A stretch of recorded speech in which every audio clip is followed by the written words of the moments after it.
It's time for the business report with Joel Crossgill.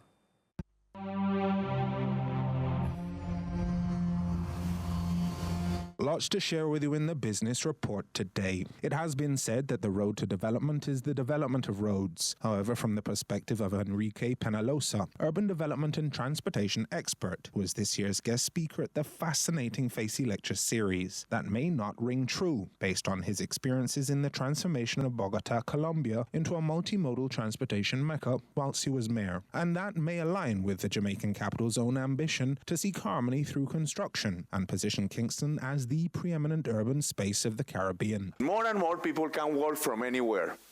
People can work from anywhere.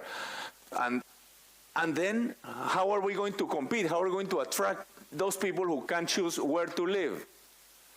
But the most crucial thing is, for economic development, in the past, we are competing for people at this time. One of the big problems for Jamaica and for Colombia is that many young people are leaving to go elsewhere. How can we attract great people from abroad and retain our best people with great cities, with great quality? So this is crucial for our survival. I would say that a good city is more important for economic development than tax rates or than electricity rates or than things, but normally we don't give much attention to this. So what is a good model for Kingston and St. Andrew, which boasts one of the largest natural harbours in the world, a tropical climate, while also having the beautiful backdrop of a mountain range towards the north? I would propose to you that the main difference between an advanced and a backward city in terms of infrastructure is quality sidewalks. It's not subways or highways. A good city constructs other kinds of equality. For example, equality of life, that people should have, regardless of their income, without being members of a country club, access to all kinds of sports facilities. Sports facilities, gyms, music lessons, beyond the obvious health and education and things like this. And I would call other equality. The principle for any democratic constitution is that all citizens are equal before the law. That's the principle. But it's not just theory. If all citizens are equal, then there is another consequence, which is extremely powerful. Public good prevails over private interest. This goes to the extreme that it allows you to even forcefully buy private property, use eminent domain.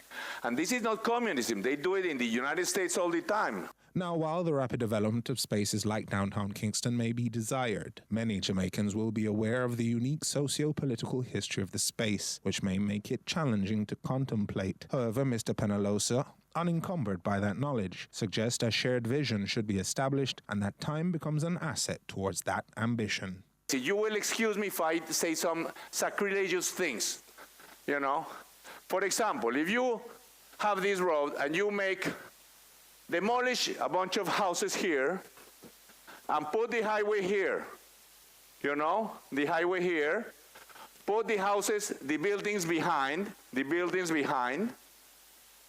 some big buildings, and between the buildings and the water, only pedestrian, only a fantastic park, only pedestrian.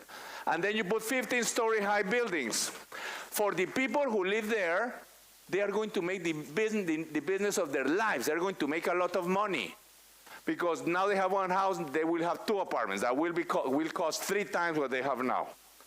But then again, it's democracy. We have to work. Public good prevails over private interest. It's democracy. But anyway, I'm just saying, here, architects, why don't we make some beautiful renders about what it would be like, I know at first it's shocking. And you will say, how can you do such horrible thing, and blah, blah, it's not politically correct, and blah, blah, blah, blah, blah. But let's think in terms of the next 500 years. And while the business report would love to share additional details on Peñalosa's take on the redevelopment of the waterfront with you, the final bite has been reserved for another purpose. We need to save land for parks. This is a very peculiar case because this is in the center of Colombia, we demolished there more than 32 hectares, more than 1,200 buildings in my 2 administrations, and we made parks, housing, cultural centers, universities, and this park. If we believe in democracy, sometimes you have more parks than us, but if you don't, sometimes you have to use eminent domain. For example, this was the polo fields and the horse riding facilities of the most exclusive club in Colombia. All the biggest billionaires were there, the former presidents, everybody, and we use eminent domain to take over this park, to make it into a public park. This is not communist again, this is democracy. By the way, I have nothing against the members of this club. I love them, many of them are good friends. They even have given me money for my campaigns and all this, nothing against them. It's just, this is my job to do as a mayor, things like this. This was a big battle because we had, for example, a very low income informal settlement, former informal, and then a high income on the left. Make a huge fuss for us because we made this park. A huge opposition from the upper income people. And now the children of the low income people and the upper income people play together very happily. No problems, and both are very happy with the park. And that was your business report. I'm Joel Crosskill.